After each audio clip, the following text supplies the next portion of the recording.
Ćao drugari! Ovo je pitanje od najveće važnosti, pre svega za roditelje, na koje će da padne najveći teret ovih troškova. Sama cena programa iznosi $1.450 uz prijavu od $9.000. Uz to za rane prijave uvek obezbeđujemo lepe popuste. Ova suma se naravno isplaćuje u ratama koje su vezane za određene korake u proceduri, pa se recimo prilikom potpisivanja ugovora plaćaju prijava i prva rata od $200. Pri stizanju radnog ugovora druga rata od $1.000, a posle viziranja ostatak od $250.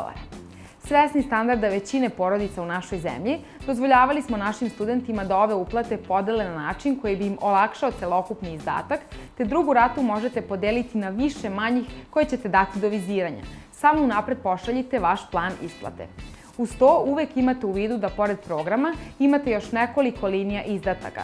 Tu je $195 za taksu, za vizu i servis fee, troškovi aviokarte koji variraju u zavisnosti od lokacije aviokompanije, zatim prevoz od aerodroma do mesta na kome ćete raditi, depozit za smeštaj ukoliko se zahteva i naravno novac koji ćete poneti sa sobom. U grubim proračunima celokupna suma od trenutka prijave do prve plate može iznositi oko $3.000, zbog čega vam je velika prednost ako ranije uđete u proceduru i rasporedite ova plaćanja na duži period. Uz to uvek imate i opciju beskamatnog studentskog kredita za work and travel koji vam može značajno olakšati izdatke.